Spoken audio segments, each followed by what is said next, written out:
Basically idea یہ ہے کہ اگر ہم واقعی مسلمان واقعی صحیح ہوتے تو ان کو ہمارے اوپر مسلط نہ کیا جاتا. ان کے دماغ میں آئے گا اگر خدا ان کے ساتھ ہے ہی تو پھر یہ مغلوب کیوں ہیں, یہ تھرڈ ورلڈ کیوں ہیں, ان کی ٹیکنالوجی اتنی بیکورڈز کیوں ہیں, ان کی سڑکیں اتنی گندی کیوں ہیں, ان کی سوسائٹی اتنی کرپٹ کیوں ہیں, ان کی یونیورسٹیز ان کی اتنی بیکورڈز کیوں ہیں, ان کے پولیٹیشینز اتنے بکے ہوئے کیوں ہیں, ان کے یہ ساری چیزیں ان کے پاس کیوں ہیں اس طرح کا.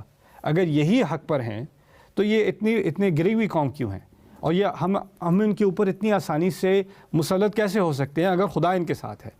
فَيَصِيرُ ذَلِكَ شُبْهَةً قَوِيَّةً فِي إِصْرَارِهِمْ عَلَى الْكُفْرِ, اور یہی کانسیپٹ ان کے لیے ایک بہت بڑا شک بن جائے گا کفر پہ رہنے کے لیے کہ اگر واقعی یہ لوگ لو كان خيرا ما سبقونا إليه, ہر جگہ قرآن میں ہے, اگر یہ واقعی کوئی اچھی چیز ہوتی اسلام تو یہ لوگ ہم سے پہلے کیسے آ جاتے اسلام پہ. فَيَصِيرُ تَسْلِيطُهُمْ عَلَيْنَا فِتْنَةً لَهُمْ, تو ان کا جو غلبہ ہے ہمارے اوپر, ان کی جو ایڈوانسمنٹ ہے ہمارے اوپر, وہ ان کے لیے بہت بڑا فتنہ بن جائے گا. اب اس کو ہمارے دور میں سمجھنے کی کوشش کرتے ہیں. ہم یہ دعا کر رہے ہیں کہ ہم مسلمان جو ہیں ان کی تو تھی کہ وہ غلامی میں تھے, لیکن مسلمان قومیں بھی نا اپنے کچھ لیڈروں کی وجہ سے, کچھ ٹاپ کرپشن کی وجہ سے پوری قوم اور قوموں کی غلامی میں آ جاتی ہے, اور قوموں کے ایجنڈا ہمارے ایجنڈا بن جاتے ہیں. اور پھر ہوتا یہ ہے کہ مختلف ممالک میں ہر جگہ آپ مسلم کنٹریز میں پولیٹیشین نہیں ہوں لیکن میں پولیٹیکل سائنس کا اسٹوڈنٹ ہوں, اور میں سیاست کے بارے میں بات نہیں کر رہا, ایک پرنسپل کے بارے میں بات کر رہا ہوں. آپ جہاں پہ دنیا میں دیکھیں گے کوئی نہ کوئی مسلمان ملک کسی اور مسلمان ملک کے ساتھ کسی کانفلکٹ میں ہے, کسی ڈائریکٹ کانفلکٹ میں, مسلمان ملک کے خلاف. اور کلچرلی اگر آپ پیچھے ذرا اسٹیپ ہو کے دیکھیں کہ اس کانفلکٹ سے فائدہ کس کا ہو رہا ہے, اس سے ایجنڈا کس کا پورا ہو رہا ہے, ہمیشہ کوئی اور قوم ہوتی ہے جس کا ایجنڈا پورا ہو رہا ہوتا ہے, اس طرف یا اس طرف. ایک مسلمان قوم ہوگی, اس کو بیک کرنے والے کوئی اور غیر مسلم قوم ہوگی, دوسری ہوگی اس کو بیک کرنے والے کوئی اور ہوں گے, لیکن فتنہ ہم بنے ہوئے ہیں. اور پھر ہم اس طرح آسانی سے مہرے بنا کر استعمال کیے جاتے ہیں ایز نیشنز, یعنی قوموں کے طور پہ اتنی آسانی سے ہم بکتے ہیں, اتنی آسانی سے ہم یوز کیے جاتے ہیں کہ ہوتا یہ ہے کہ باقی جو ایڈوانس قومیں ہیں وہ ہمیں دیکھ کے کہتی ہیں یہ لوگ کتنے بیکورڈز ہیں, یہ لوگ کتنے پیچھے ہٹے ہوئے ہیں. ان لوگوں کو نہ اپنا یہ دفاع کر سکتے ہیں, نہ اپنی کرپشن کو ختم کر سکتے ہیں. ان لوگوں کے پاس ہے کیا, انہوں نے دنیا کو دیا کیا ہے. تو اگر ہم نے نہ دنیا کو ہم نے کوئی چیز, کوئی کنٹریبیوشن نہیں کی دنیا کو, اگر ہم نہ ہوں تو دنیا میں کوئی فرق نہیں پڑے گا. اگر ایسی حال ہو گیا ہے ہمارا کہ ہم صرف استعمال کیے جانے کے لیے ہیں لیکن ہم کوئی کنٹریبیوشن کر نہیں رہے, تو پھر ایک فتنہ کھڑا ہو جاتا ہے ایڈوانس نیشنز کے ذہنوں میں کہ ہم تو واقعی دنیا کے ٹاپ پر ہیں, یہ لوگ بیکورڈز ہیں, اور یہ سمجھتے ہیں کہ ان کا مذہب سب سے اعلیٰ اور ان کا مذہب فالو کرنے کے لائق ہے. ان کی ہر چیز بیکورڈز ہے, ان کے کپڑے بیکورڈز ہیں, ان کا کلچر بیکورڈز ہے, ان کی ریجن بیکورڈز ہے, ان کے ذہن بیکورڈز ہیں, ان کی جینیٹکس بیکورڈز ہیں, ان کا مذہب بھی بیکورڈز ہے. ان کے دماغ میں یہ آ جاتا ہے کہ ہم آگے پہنچی ہوئی قوم ہے, اس لیے ہمارے کو ایڈوانٹیجز ہی ہوں گے, اس لیے ہم یہاں تک پہنچے. ان کا غرور بن جاتا ہے, اور اس کو ری انفورس کرنے والی چیز کیا ہوتی ہے, ہمارا غلبہ اور ہمارا گرا ہوا اسٹیٹس. تو ہم اللہ تعالیٰ سے دعا کر رہے ہیں کہ ہمیں ظالم قوم کے لیے فتنہ نہ بننے دیں, یعنی ہمارا گرا ہوا مقام ان کے لیے فتنہ نہ بن جائے. اور اس دعا کا جواب اللہ تعالیٰ نے جو واقعی ایمان والے تھے ان کو کیسے دیا, ان کو اللہ تعالیٰ نے تقویت دی. یہ دعا اصل میں مسلمانوں نے بھی کی ہے ایک اور مقام پر, اس پہ ایک اور دفعہ میں بات کروں گا انشاءاللہ. اللہ تعالیٰ نے مسلمانوں کو مقام دیا, ان کو ایک سوسائٹی اسٹیبلش کرنے کا موقع دیا. اس سوسائٹی میں وہ جو ساری غلاظتیں تھیں, ساری گندگیاں تھیں جو عرب سوسائٹی میں تھیں, وہ سب پاک ہوئیں, یعنی واقعی ایک سپیریئر سوسائٹی بننے کو ملی. دوسری طرف آپ ایک اور فتنے کو سمجھیں.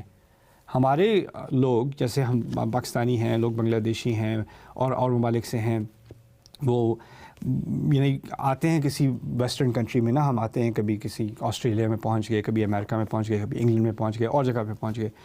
آتے دیکھتے ہیں یہاں کی سڑکیں کتنی صاف ہیں, ان کا تو اتنا اچھا نظام ہے, ان کا تو اتنا لا اینڈ آرڈر ہے, ان کی یونیورسٹیاں کتنی اچھی ہیں. یہاں کرپشن ہے لیکن کرپشن ایک حد تک ہے, اس کے علاوہ لا اینڈ آرڈر ہے, اس کے علاوہ ایک سول سوسائٹی ہے یہاں تو اور ہم یہ دیکھ کے اتنا امپریس ہو جاتے ہیں کہ ہمیں پھر شک, اپنی ہر چیز پہ شک ہونا شروع ہوتا ہے. ایک انفیریورٹی کمپلیکس آ جاتا ہے ہمارے اندر کہ اگر ہم اتنے ہی ڈوبے ہوئے ہیں, اس کا مطلب ہے اسلامی اصل مسئلہ ہوگا ڈوبا ہوا, اسلامی اصل ریزن ہوگی کہ ہم اتنے بیکورڈز ہیں.